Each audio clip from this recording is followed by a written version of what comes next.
신명기 6장 4절부터 9절까지 제가 읽습니다.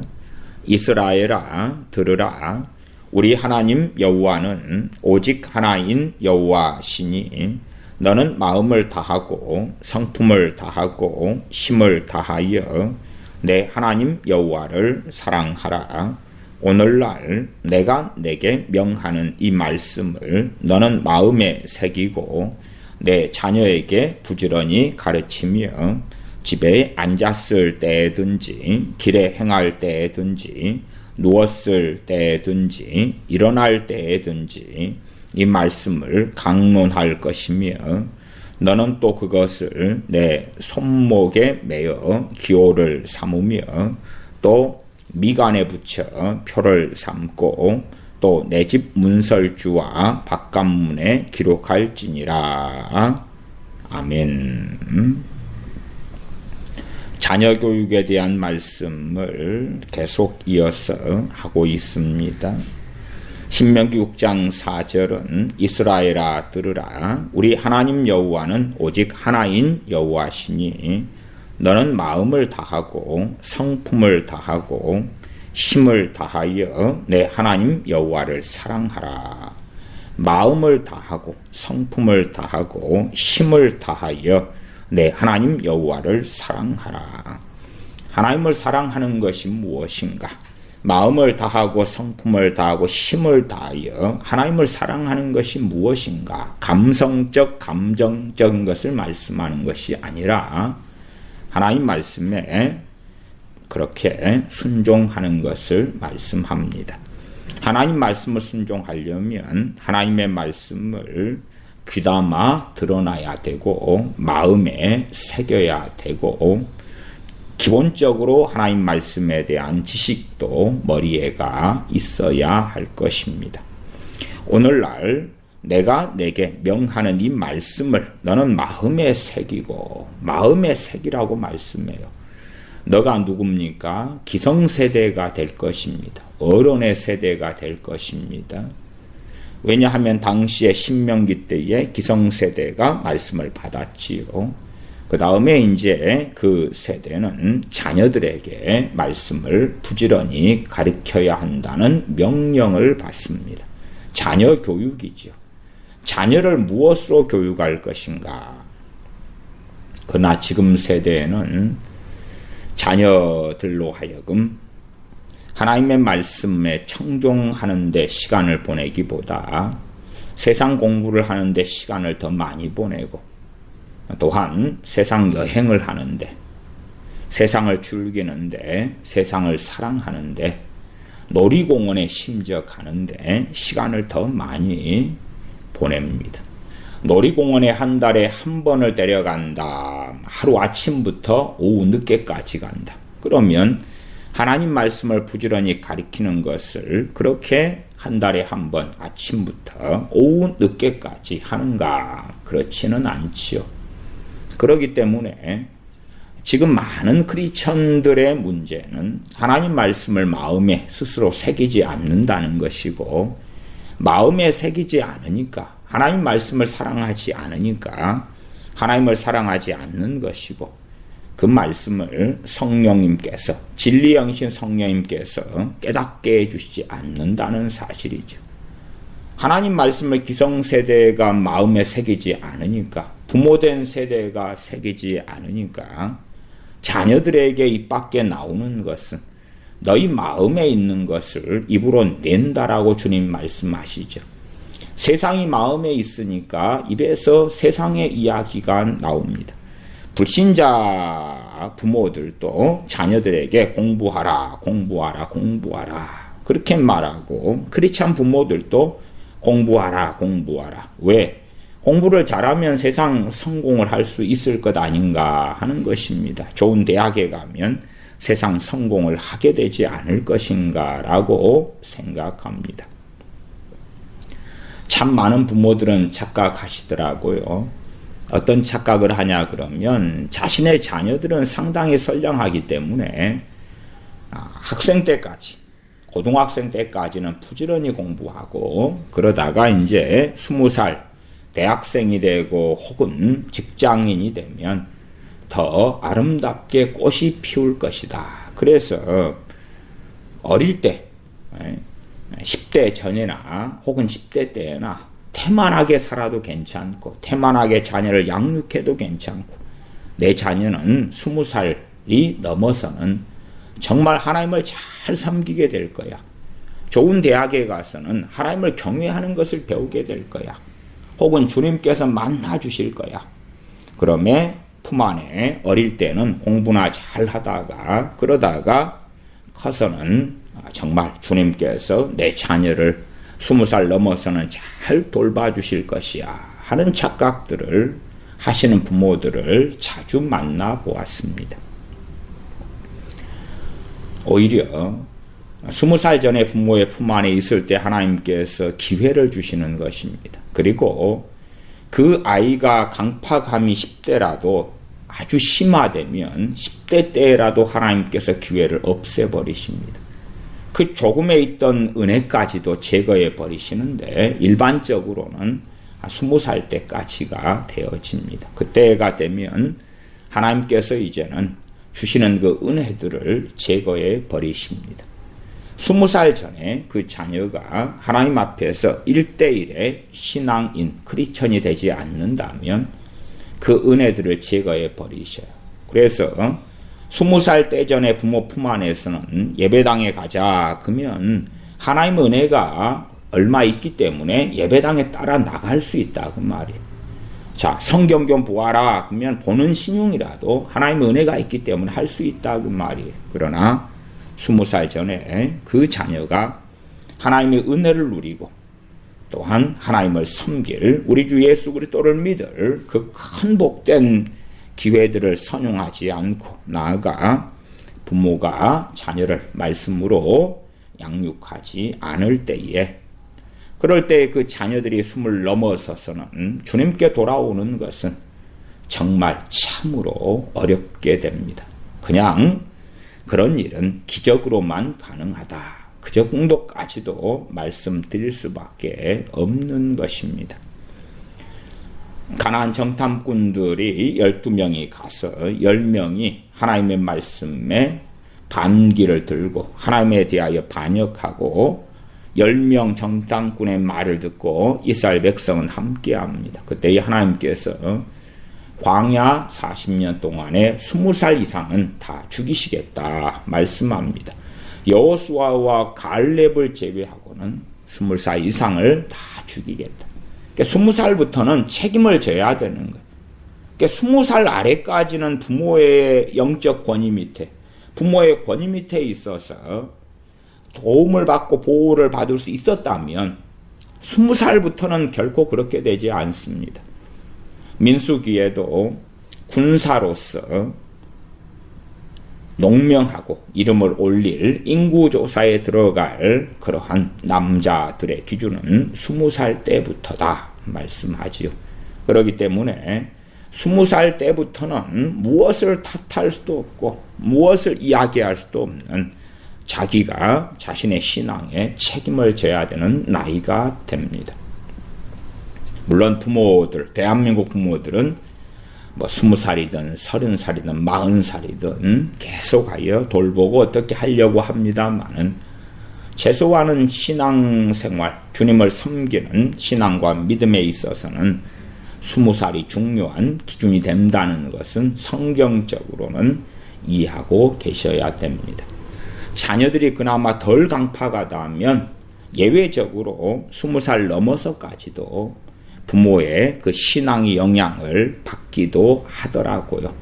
또한 어떤 자녀들은 일찍 불순종하고 강팍하게 된 자녀들은 15살이라도 이미 그 하나님의 은혜의 기회는 다 사라져버리는 것도 많이 발견했습니다. 자녀들이 하나님 말씀 앞에 돌아오지 않을 때 무엇보다 부모가 자녀들에게 말씀을 부지런히 가르쳐야 됩니다.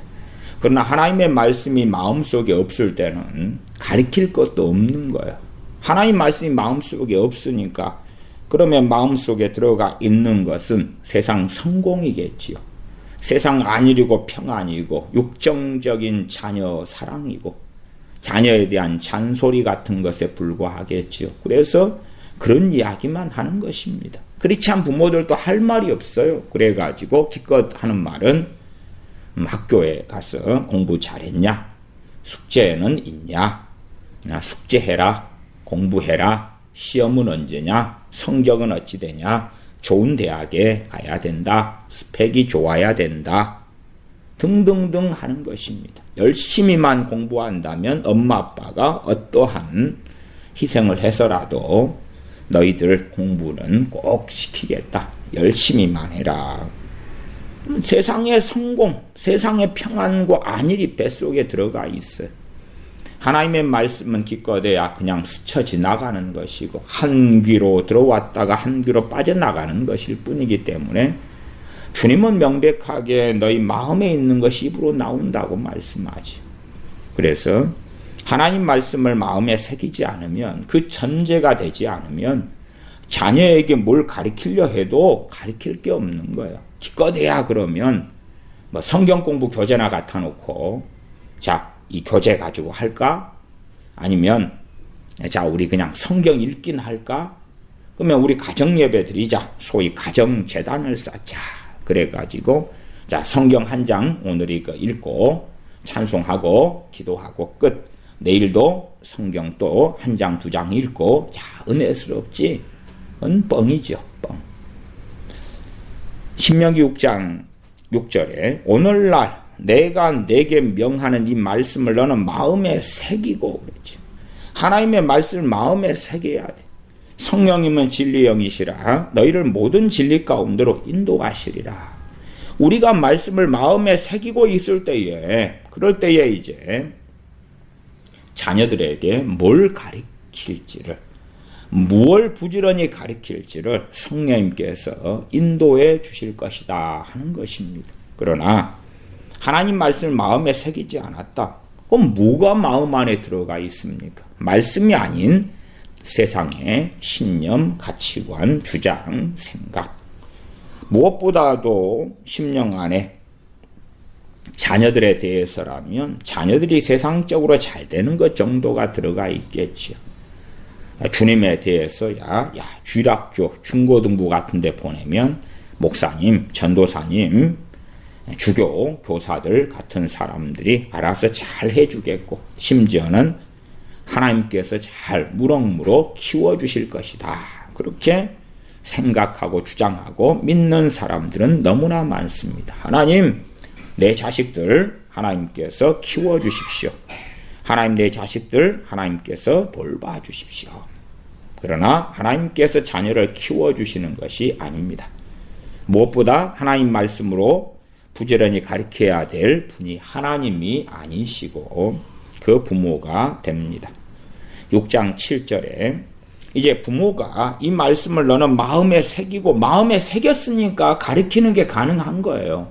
성령님께서 말씀을 그러면 진정으로 마음에 새기고 사랑하는 사람들에게는 말씀을 깨닫게 하시고 때에 따라서 자녀들에게 어떤 말씀을 가르쳐야 될지를 알게 하실 거기 때문에 그래요. 하나님의 말씀 은혜가 가득한 사람들은요, 마음의 말씀이 가득했기 때문에 사람들만 만나면 말씀 이야기를 하고 싶어 해요. 말씀. 왜? 오늘 오전에 은혜 받은 말씀을 이야기하고 싶어 해요. 그러나 일반적인 사람들에게는 은혜 받은 것을 함부로 나누는 것은 굉장히 위험하고 좋지 않지. 그러나 내 품 안에 있는 자녀들에게는 상관없지 않나요? 내 품 안에 있는 자녀들은 하나님 말씀이 마음에 차서 은혜가 되면 그것이 입 밖에 계속 나오는 거예요. 그러면 누구에게 가장 유효한 영향력이 있겠느냐 할 때에 자신의 사랑하는 자녀들이죠. 하나님 말씀이 자기 목까지 차 있으니까 누르면 말씀이 나오는 거예요. 나와. 말씀이 이것도 은혜 받은 게 있고 저것도 은혜 받은 게 있어요. 이것도 먹이고 싶고 저것도 먹이고 싶고 저것도 먹이고 싶은 거예요.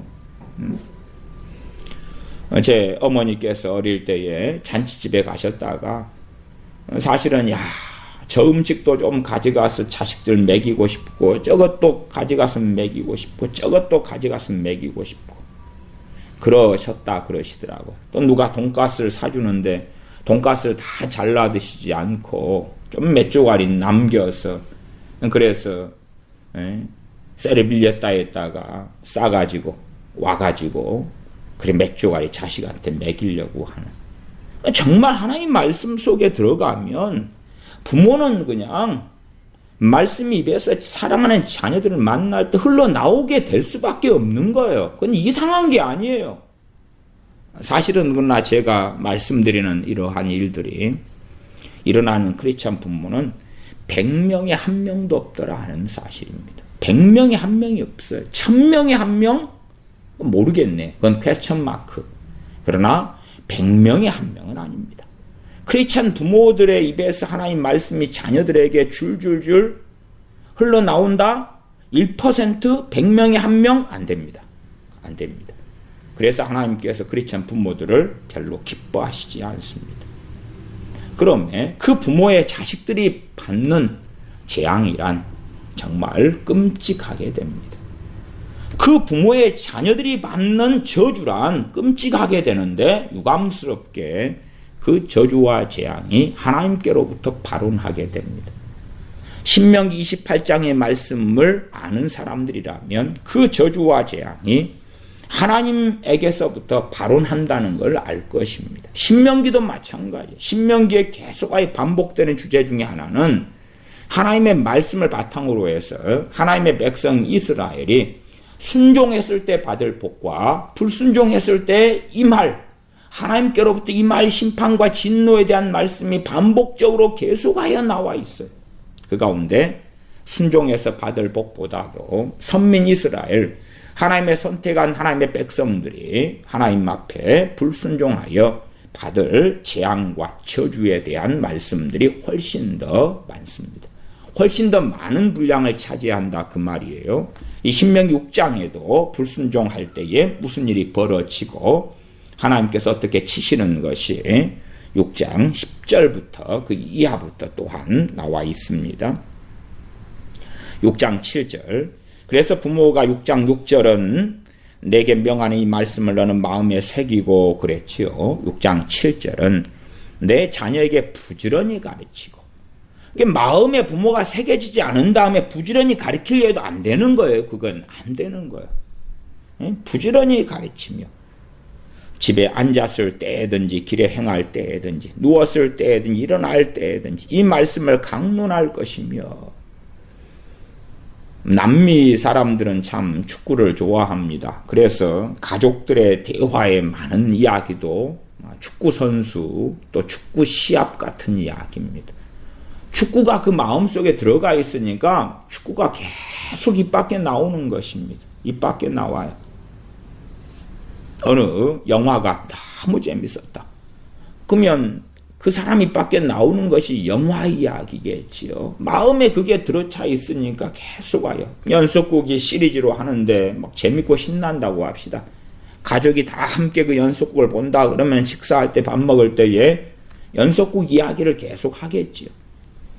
남자아이들 같은 경우는 학교에서 친구들과 만나면 대부분 게임 이야기 많이 합니다. 게임 이야기. 왜냐하면 아이들 뱃속에 다 게임이 들어차 있기 때문에.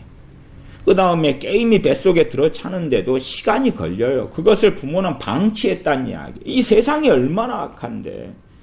구약시대, 구약 성경시대에는요, 게임 같은 게 없었잖아요. 없었어요.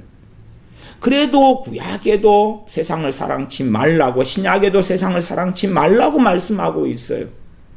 지금은 이제는 즐기고 놀 게 너무 많아요. 세상을 사랑치 말라고 했던 이 세상을 사랑치 말라.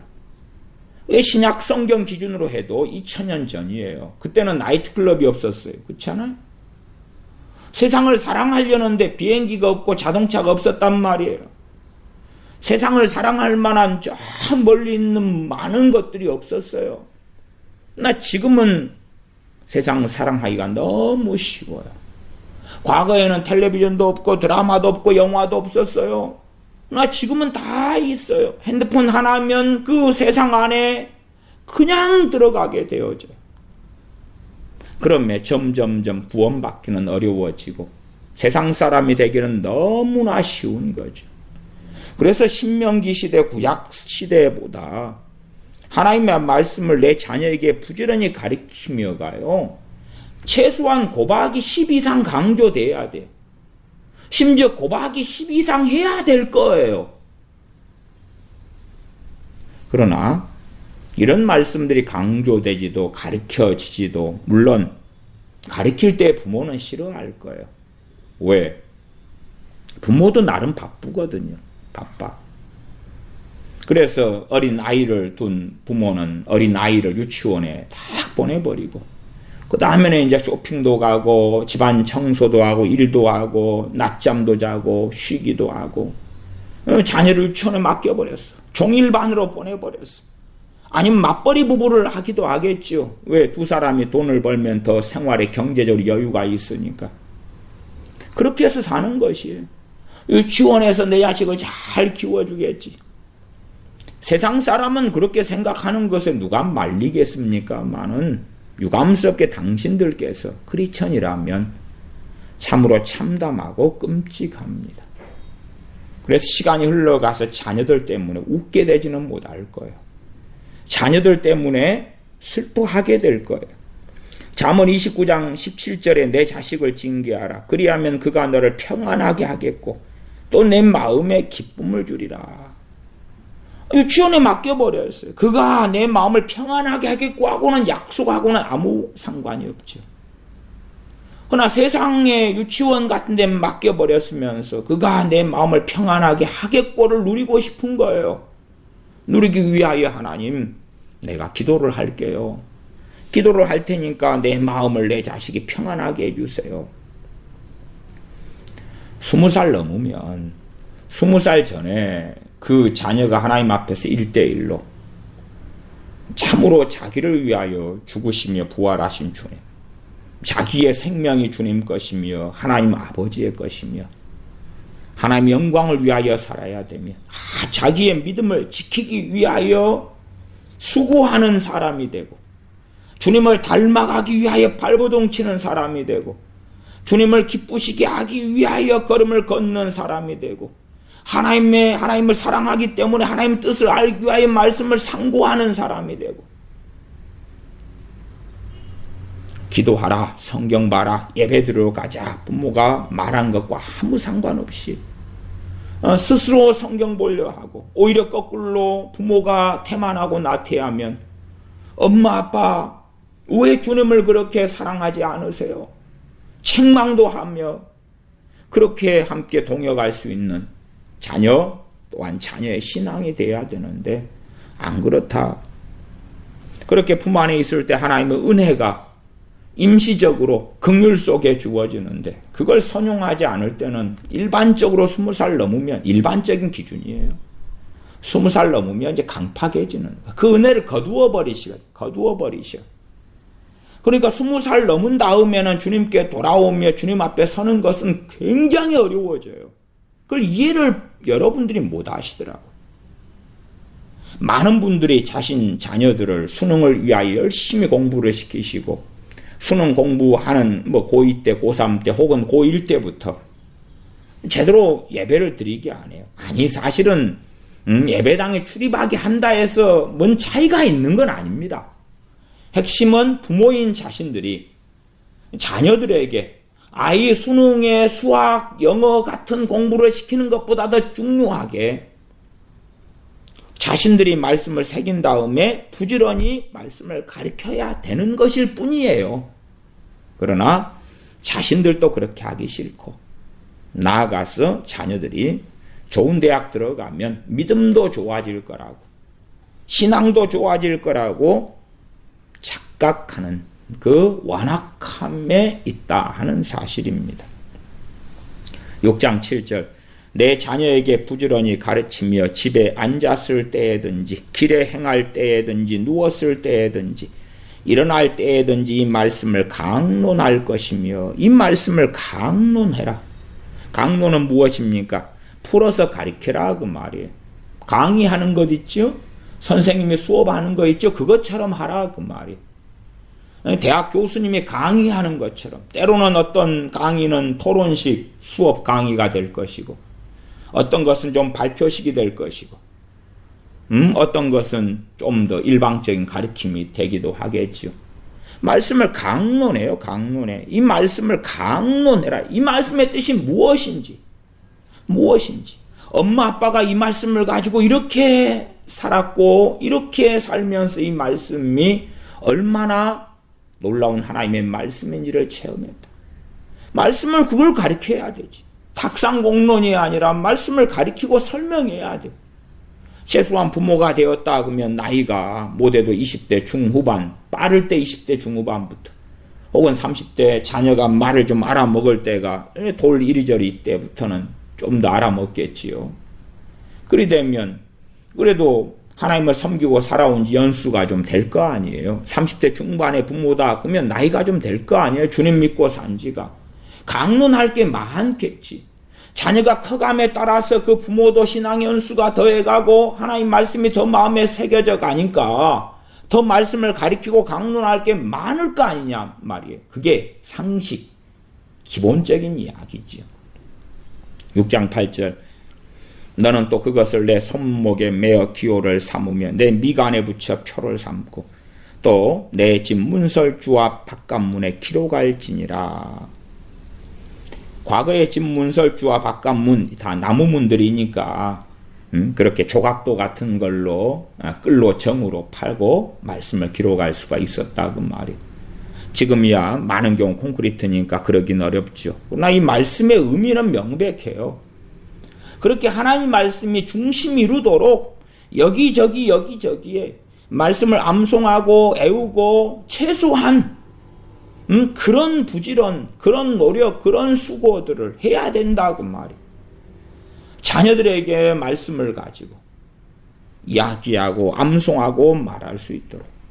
사실은 영어 단어보다도 훨씬 더 중요하고 중요한 것이지요. 제가 지난 시간에 아동학대에 대해서 이야기를 좀 했습니다. 아동학대가 2001년부터는 급격하게 증가되었다. 급격하게. 이 아동학대가 급격하게 증가되어서 그래서 통계청의 가장 최근 자료가 2018년 자료까지 있는데 2018년 통계청 자료가 아동학대 건수가 24,604건이다. 그 말이에요.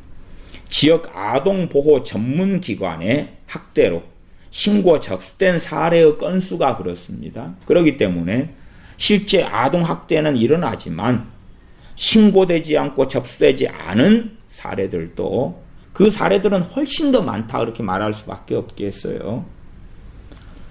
정서적 학대, 신체적 학대, 또한 성적 학대도 있습니다. 의붓, 아빠로부터 딸이 받는 성적 학대 등등 많은 학대들이 있습니다. 벌써 오늘도 아동학대로 인하여서 뉴스가 2건이 나왔어요.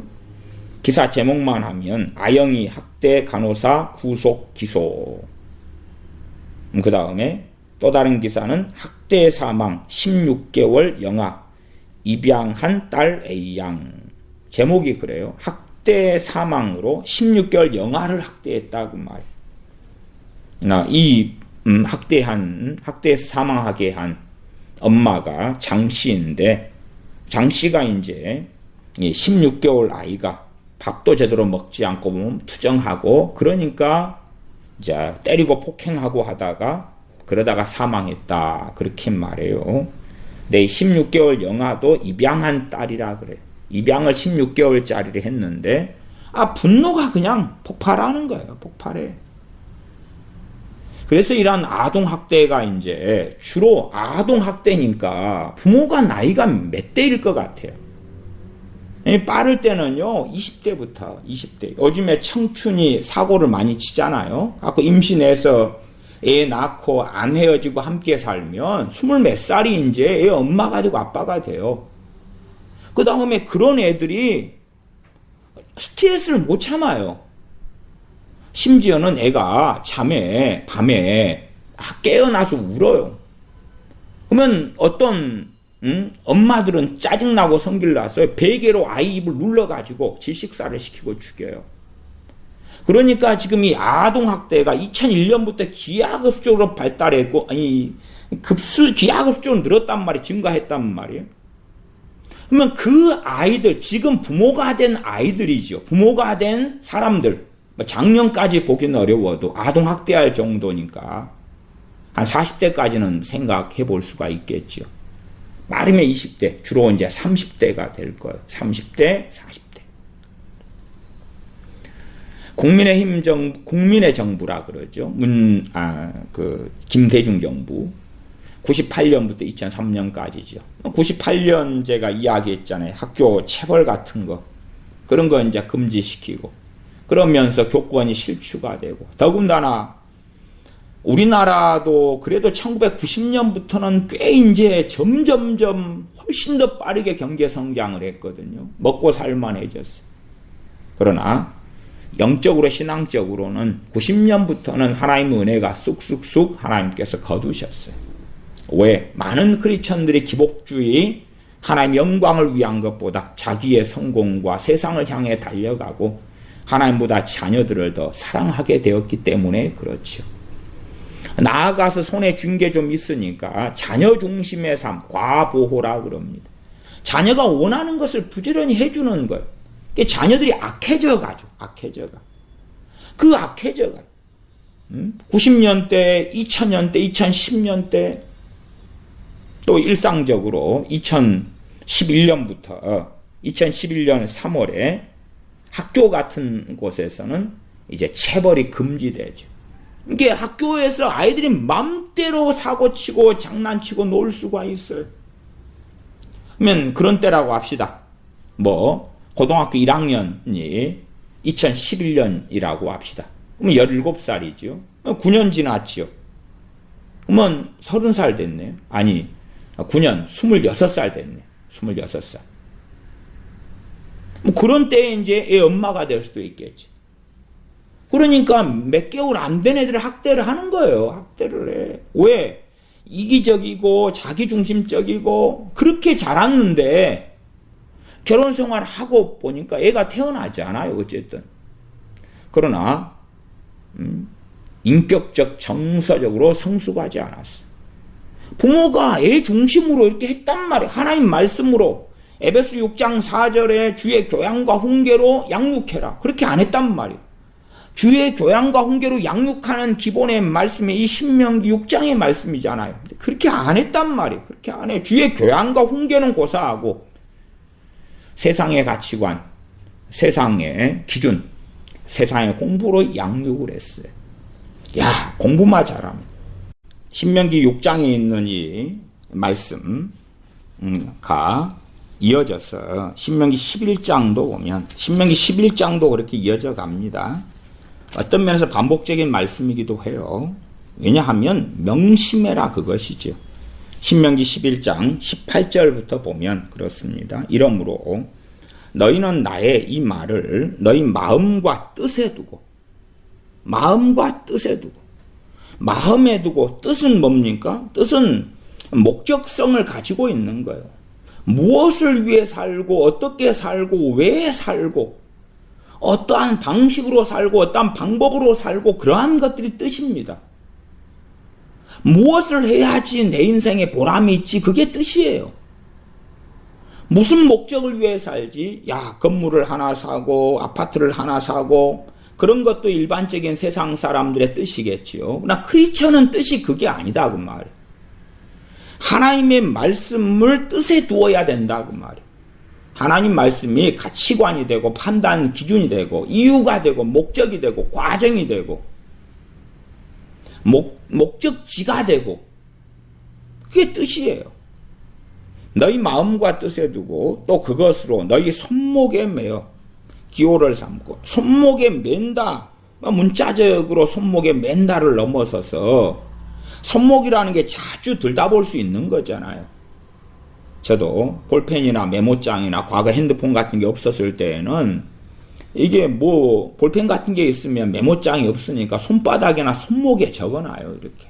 나중에 확인할 수 있도록. 주로 왼손목, 왼손바닥에 많이 기록하죠. 오른손바닥이나 손목은 잘 지워지니까. 손목에다가 표시를 하는 거예요. 손목에다 묶어가지고 쉽게 볼 수가 있는 거죠. 그럴 정도로 말씀을 사랑해라 그 말이죠.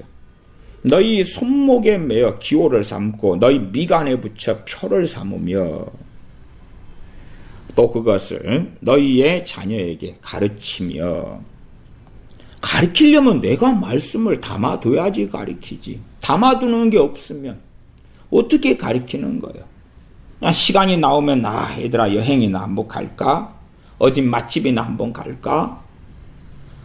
자녀들에게 아빠가 엄마가 뭘 말씀을 가르치는 게 없어요. 가르치려고 마음속에 말씀을 담아두지도 않아요. 그래서 자녀 교육, 말씀을 전해봐야 어떤 부모가 순종하고 따르겠는가. 그냥 교회 학교에 보내면서 목사님이 알아서 해주세요. 전도사님이 알아서 해주세요. 아니면 기도를 하면서 하나님이 알아서 해주세요. 이렇게 자녀를 할 때 자녀가 구원받아요. 뻔하잖아요. 자녀 구원이라는 거 이렇게 나타나는 건데 세상 자녀로 다 만들어 놓고 하나님 내 자식들 구원 좀 해주시고 주님 만나주세요. 그러면 정말 당황스럽죠. 당황스럽죠. 신명기 11장 19절 또 그것을 너희의 자녀에게 가르치며 집에 앉았을 때에든지 길에 행할 때에든지 누웠을 때에든지 일어날 때에든지 이 말씀을 강론하고 길을 걸어갈 때 길을 걸어갈 때 요즘에는 이제 자식이 부모들과 길을 걸어가나요?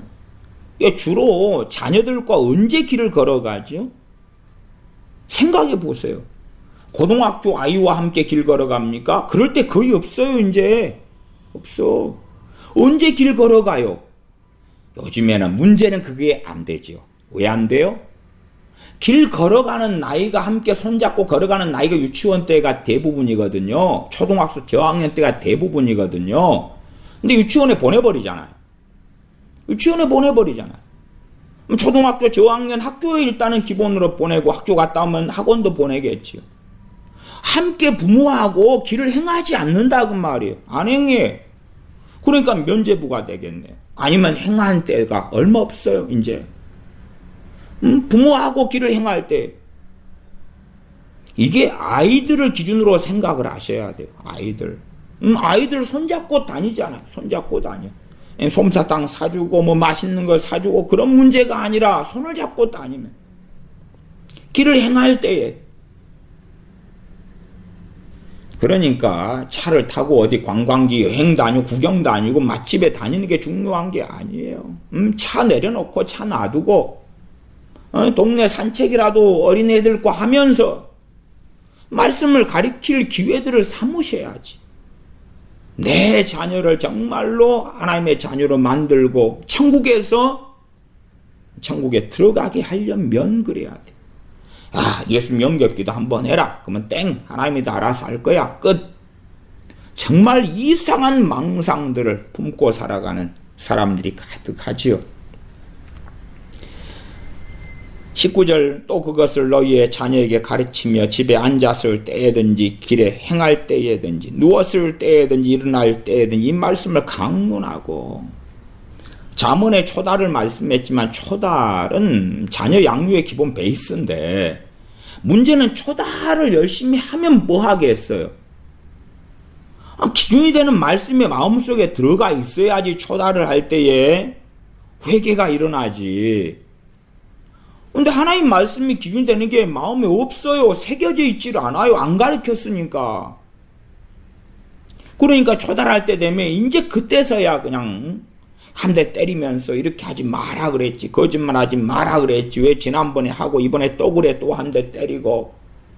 그때의 때리는 것은 사랑으로 때리는 것도 아니고 주님 안에서 때리는 것도 아닌 많은 것들. 이제 부모가 참다 못해서 신경질 나고 짜증나고 성질 나고 분개하고 그래가지고 때리는 것이 되겠지. 그냥 점점점 상황을 악화시켜가지고 그래가지고 참지 못할 상황까지 가는 거예요. 그러나 잠언의 말씀의 배경과 베이스가 이러한 신명기 6장이나 11장의 말씀이에요. 그리고 그 내용은 신명기 같은 말씀회가 그득히 나왔고 이 그득하게 나온 하나님의 말씀들을 부지런히 가르치라는 거예요. 그런 상황에서도 사고치고 문제를 일으키니까 초달하라고 말씀하는 거예요. 그때에 가르쳤던 말씀들이 살아나고 역사하는 거지. 그러나 자녀가 세상 자녀가 됐어요. 문제가 상당하겠지요. 세상 자녀로 던져놓고 때리고 던져놓고 때리고 던져놓고 때리고. 정말 그런 경우도 당황스럽죠. 뭐 하자는 건지는 알 수가 없지요. 뭐 하자는 건지는. 지금의 이제 과거에서부터 그 세대가 지금의 부모 세대가 됐어요. 30대, 40대. 제멋대로 과부되고 자기가 주인공 되고 제멋대로 된 세대가 이제 어린애들 낳아가지고 뭐 합니까? 아동학대하는 거라. 아동학대. 기성의 이제 부모 세대 50대, 60대, 70대, 80대 주로 이런 세대들은 자녀를 위하여 희생했던 세대, 헌신했던 세대 그나마. 그러나 지금의 이제 청년 또 뭐 20대, 30대, 40대 이래 되면 20대도 이제 결혼한 다음에는 뭐 이게 맨날 게임 중독에나 빠져 있고 나이트클럽이나 가고 그런데 결혼한 다음에 애는 정상으로 키워요? 생각이 정상이 아니거든. 남자애나 여자애나. 남자애들은 더 심하고. 제가 간혹 듣는 상담도 그런 것입니다. 결혼했는데 남편이 게임만 해요. 항상 게임만 해. 결혼해가지고 애는 낳았는데 그래도 버릇이 직장 갔다 오는 남편. 그 다음에 게임만 해. 가정은 절대 애들은 돌아보지도 안 해. 뭐 그런 남편들의 사례들은 여러 차례 있었습니다. 거꾸로 아내들도 마찬가지. 결혼해가지고 애 낳아놓고 나이트클럽 다니는 거예요. 그 다음에 요즘에 술, 담배를 여자들이 너무 많이 하기 때문에요. 그냥 집에서 같이 맞담배 피우는 거예요. 애 임신해가지고 담배 피우고 그것 때문에 어떻게 해야 되겠냐는 거예요. 뭘 어떻게 해, 중독인 걸.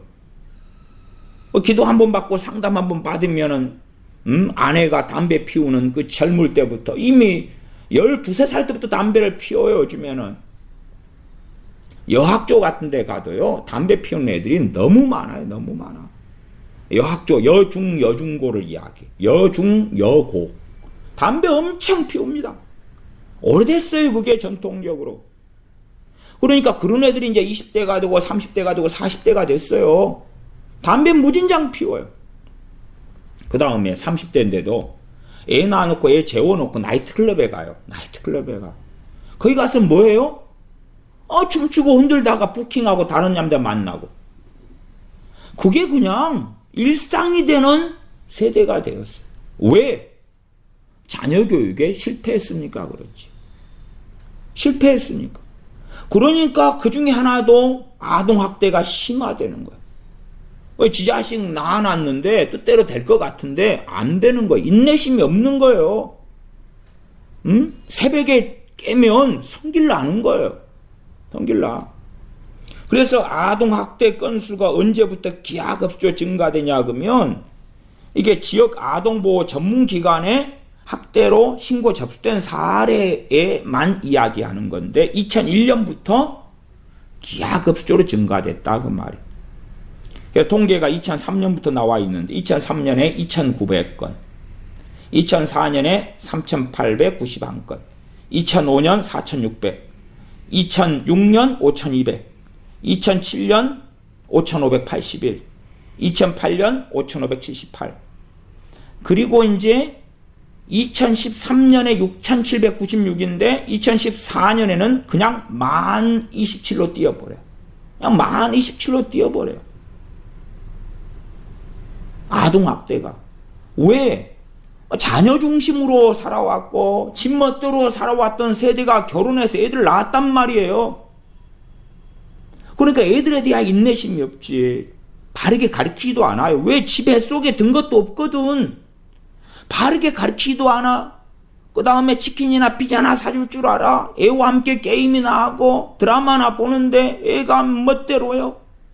아니면 애하고 함께 인내하고 엄마가 함께 하기 싫으니까 애 있으면 애니메이션 틀어주는 거야. 네가 골라가지고 마음대로 봐. 애들이 점점 좀 악해져 가고 완악해져 가고 이상해져 가지. 자폐증도 심해져 가고 애들 어릴 때 우울증도 심해져 가고 애들 심지어 공황장애도 일찍 오고 이기심, 싸움, 우울증 같은 건 말할 수도 없어요. 말할 수도 없어요. 우울증도 최근에만요. 기사 볼 때 이렇게 나와요. 기사 제목이 우울한 대한민국. 이게 작년 기사입니다. 작년 11월 29일 연합뉴스 기사입니다.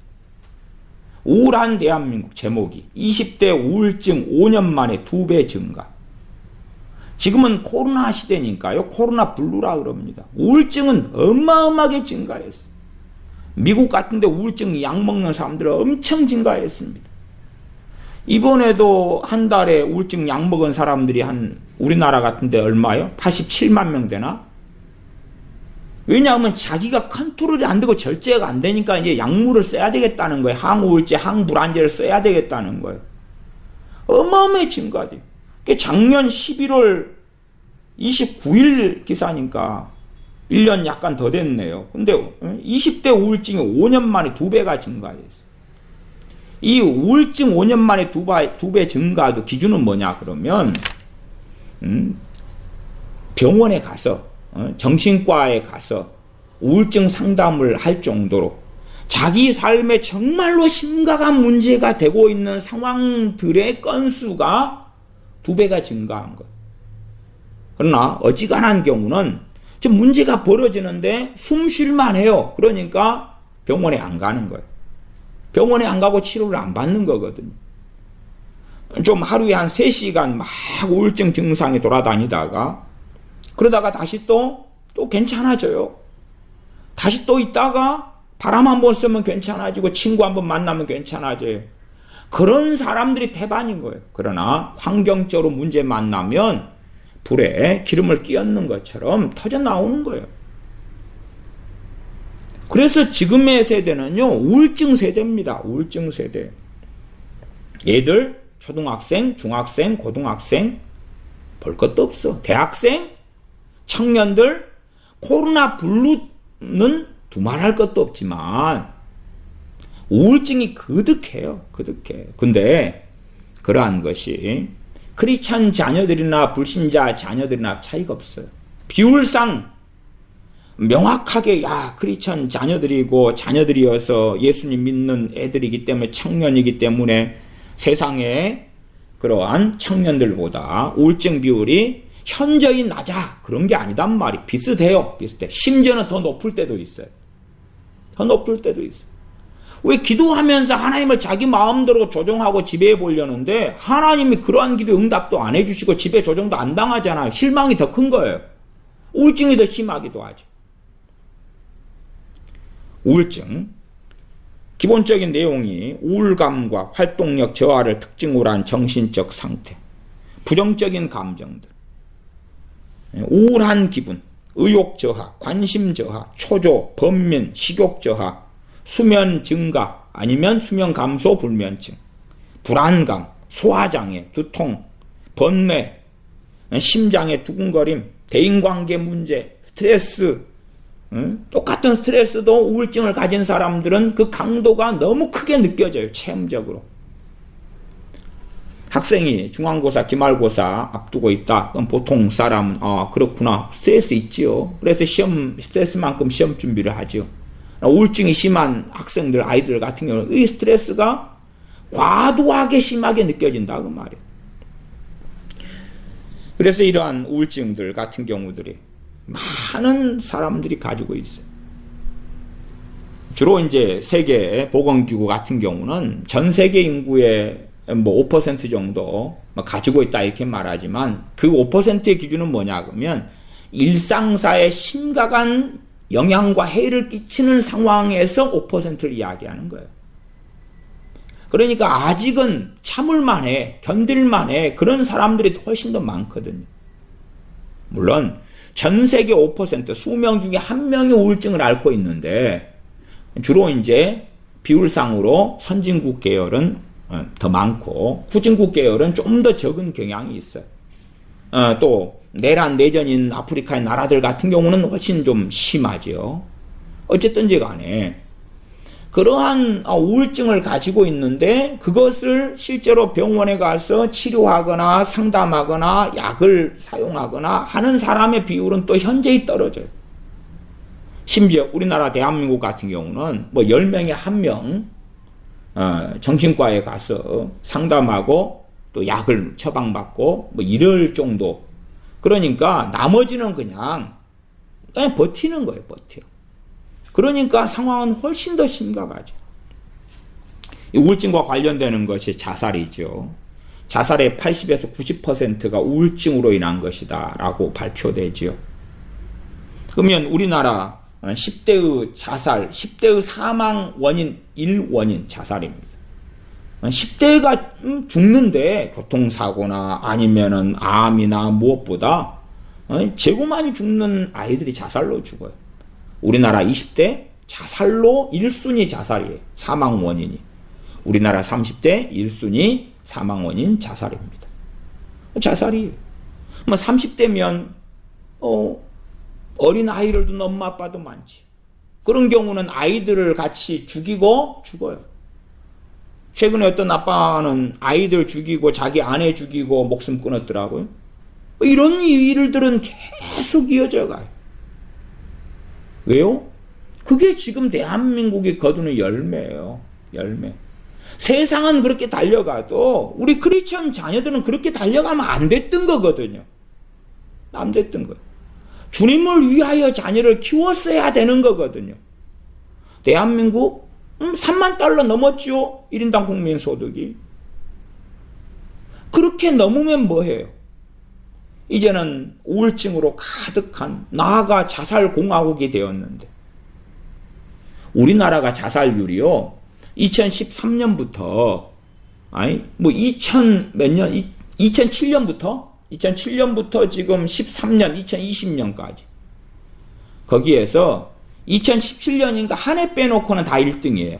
한 해 빼놓고 압도적인 자살률 1위의 국가예요.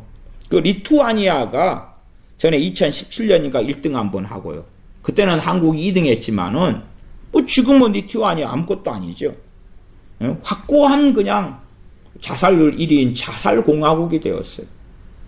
왜요? 공부만 잘하고, 그 다음에 크리스찬 자녀들이 말씀으로 잘 양육되어서 주님 안에 만족하고 감사하고 기뻐하고 찬양하며 주님을 사랑하고 그러면 나 우울증이나 자살과는 별 상관이 없겠지요. 그러나 그렇게 되지 않았기 때문에 그래요. 분노 문제, 원망 문제, 자포자기, 우울증 뭐 이게 심하대요. 그런 아이들이 이제 결혼까지 했으니까 아동학대는 기하급수로 증가된 거예요. 기하급수적으로. 대부분의 아동학대하는 사람들이 거의 76%, 77%가 부모지요. 부모예요. 왜? 아동을 학대하잖아, 아동을.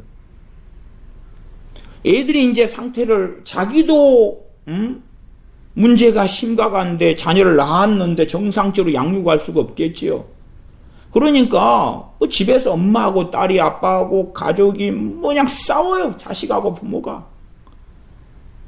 진리 때문에 한 집에 5명이 있어 둘이 셋과 셋이 둘과 불화하리라. 그것은 진리 때문이고, 지금의 가정불화는 자녀 교육이 잘못되고 자녀를 낳는 젊은 세대가 어그러져 버리고, 그러니까 애를 낳을 때에 자기도 비정상인데 애는 바르게 키울 수 있겠느냐 그 말이에요. 아예 소돔의 아이들처럼 난리가 나버린 거지. 그냥 어그러져 버린 거예요. 어그러져 버려. 다시 신명기로 돌아오겠습니다. 신명기 11장도 보는 것이니까 보시지요. 신명기 11장 20절 또 내 집 문설주와 바깥문에 기록하라. 그리하면 여호와께서 너희 열조에게 주리라고 맹세하신 땅에서 너희의 날과 너희 자녀의 날이 많아서 하늘이 땅을 덮는 날의 장구함 같으리라. 너희의 날도 너희 자녀의 날도 많다. 자녀들이 살아가는 나라가 평안하고 자녀들이 살아가는 삶이 좋고 하나님이 그렇게 약속해 주시는 거 아니에요. 약속해 주셔요. 공부를 잘하면 약속을 받습니까? 아니에요. 세상에 잘 나가는 사람들도 별로 행복하지 않아요. 왜? 자살공화국이고 우울증 천국이거든. 우울증의 나라거든, 대한민국이. 미국은 일찍부터 그리 됐어요. 일찍부터. 미국도 겉으로 드러난 우울증 비율만 해도 거의 20% 육박하지만 실제로 더 들어가면 아주 말할 수 없이 많습니다. 신명기 11장에도 11장 26절로 가면 내가 오늘날 복과 저주를 너희 앞에 두나니, 이게 하나님의 백성한테 한 이야기예요. 세상 나라는 말할 것도 없잖아요. 지금 하나님의 선택한 하나님의 백성한테 하나님께서 복과 저주를 너희 앞에 둔다, 그것이. 그게 복이냐 저주냐 너희가 선택하라, 그거예요. 우리 크리스천들도 마찬가지입니다. 그걸 이해를 못하는 거예요. 그냥 어리석은 사람들은 좋은 것은 하나님으로부터 오고 나쁜 것은 마귀로부터 와. 정신 나간 이야기. 성경을 안 보겠다는 이야기지. 안 보겠다는 이야기지. 대홍수가 하나님으로부터 왔고 예루살렘을 심판하시는 것이 하나님으로부터 왔고 대환란도 하나님으로부터 올 거예요. 신명기 11장 26절 내가 오늘날 복과 저주를 너희 앞에 두노니 너희가 만일 내가 오늘날 너희에게 명하는 너희 하나님 여호와의 명령을 들으면 복이 될 것이요. 너희가 만일 내가 오늘날 너희에게 명하는 도에서 돌이켜 떠나 너희 하나님 여호와의 명령을 듣지 아니하고 본래 알지 못하던 다른 신들을 좇으면 저주를 받으리라. 복과 저주. 복과 저주. 다른 신들을 좇으면 저주를 받으리라. 요즘에는 이제 젊은 세대의 신은 자기죠. 자기. 신은 자기예요. 자기보다 높은 이가 없지. 함께 사는 부모에게도 순종을 안 배워, 복종을 안 배워. 부모도 마찬가지 자녀를 키우면서 자녀 중심으로 키워요. 자녀 우상화, 자녀의 신격화. 중국에서는 애들을 소황제라 그러지, 소황제. 하나만 낳아가지고 황제처럼 애들을 키운다고 말이에요. 나아가서 주님을 믿는 부모 안에서 자녀가 사는데 하나님을 섬길 기회를 받는데 하나님께 오지 않지요. 주님께 나오지 않지요. 그냥 믿는 척. 그렇게 하니까 20살 되면 끝나는 거예요. 그 은혜의 문이 닫혀가다가 일반적 보편적으로는 20살 되면 닫혀버리고 그 다음에 강팍한 아이, 악한 아이들은 더 일찍 닫혀요. 10살에 닫힌 아이도 있어요. 크리스찬 부모 밑에서 벌어지는 일을 이야기하는 것입니다. 15살에 은혜문이 닫혀버린 아이들도 있어요. 어떤 아이는 이제 한 25, 27 이렇게 늦게 닫히는 아이도 있어요. 그런 아이들은 마음이 부드러울 때 그렇지. 마음이 부드러운 아이들은. 덜 강팍한 아이들은. 크리스찬 부모 밑에서 태어나고 자란 자녀들을 이야기하는 것입니다. 신명기 11장도 복과 저주 이야기하고 신명기 6장으로 돌아옵니다. 6장 10절로 가면 내 하나님 여호와께서 내 열종 아브라함과 이삭과 야곱을 향하여 내게 주리라 맹세하신 땅으로 너로 들어가게 하시고 너가 건축하지 아니한 크고 아름다운 성읍을 얻게 하시며, 이건 복이죠. 너가 채우지 아니한 아름다운 물건이 가득한 집을 얻게 하시며 내가 파지 아니한 우물을 얻게 하시며 내가 심지 아니한 포도원과 감람나무를 얻게 하사 너로 배불리 먹게 하실 때에 너는 조심하여 너를 애굽 땅 종되었던 집에서 인도하여 내신 여호와를 잊지 말고 내 하나님 여호와를 경외하며 섬기며 그 이름으로 맹세할 것이니라. 15절 너희 중에 계신 너희 하나님 여호와는 질투하시는 하나님이신즉 너희 하나님 여호와께서 내게 진노하사 너를 지면에서 멸절시키실까 두려워하노라. 어떤 자들에게요? 14절 너희는 다른 신들 곧 내 사면에 있는 백성의 신들을 좇지 말라. 하나님을 제대로 섬기지 않고 불신앙으로 나아가 다른 신들을 섬기고 우상 숭배로 빠져들어가는, 당시에는 우상 숭배면 지금은 이제 뭐 돈 숭배, 자기 행복, 자기 만족, 자기 성공, 아니면 아이돌을 쫓아가는, 연예인을 더 사랑하고 주님보다 자기 쾌락을 더 사랑하고 자기 사랑하기를 하나님보다 더 사랑하고, 다 마찬가지로 이어져 가지요. 그때 하나님께서 진노하시고 심판하시고 또한 저주하신다고 말씀하는 거예요. 복과 저주지요. 신명기에는 복과 저주에 대한 말씀이 거듭하게 나와 있다. 그 중에서 복을 선택하지 않을 때에, 하나님을 경외하는 길을 선택하지 않을 때에 저주와 재앙이 하나님께로부터 온다. 누구에게요? 세상 사람, 세상 나라 불신자들에 대한 이야기가 아니라 하나님의 백성, 선민, 이스라엘에게 하신 말씀이고, 그것은 당연하게 우리 믿는 우리 크리스천들에게 그대로 적용되겠지요. 하나님을 믿는 하나님의 백성 이스라엘이 자신 자녀들에게 하나님을 제대로 전하지 않고 가르치지 않고 하나님 말씀을 강론하지 않고 그 자녀들은 하나님을 섬기지 않았을 때에, 그럴 때에 저주가 임한다 하는 것입니다. 하나님으로부터 재앙이 임한다는 것이. 그래서 품 안에 있을 때 믿는 부모들의 자녀들이 주님 앞에 서지 않으면, 품을 벗어나면 그때부터는 본격적인 저주와 재앙이 시작되는 끔찍한 일이 됩니다. 그렇기 때문에 품 안에 자녀를 데리고 있는 사람들은 바르게 말씀 그대로 신명기 6장이나 11장 같은 말씀을 잘 명심하고, 잠언 22장 6절 같은 말씀도 명심하고 행해야 됩니다. 잠언 26장 6절은 그리 말씀합니다. 마땅히 행할 길을 아이에게 가르치라. 그리하면 늙어도 떠나지 아니하리라. 늙어도 떠나지 않을 것이다. 아이한테 마땅히 행할 길을 가르쳐라. 마땅히 행할 길이 무엇입니까? 신명기 같은 말씀들이 마땅히 행할 길이죠. 하나님을 어떻게 마음을 다하고 뜻을 다하고 성품을 다하고 목숨을 다하여 사랑하느냐. 마땅히 행할 길이에요. 그게 마땅히 행할 길이에요. 그것을 아이에게 가르치라고 하잖아요. 그러나 태만한 부모들은 그때 안 가르쳐요. 왜? 내 아이는 한쪽에는 천재고 한쪽에는 바보여서 이런 걸 가르치면 너무 어린 나이여서 알아듣지 못할 거야.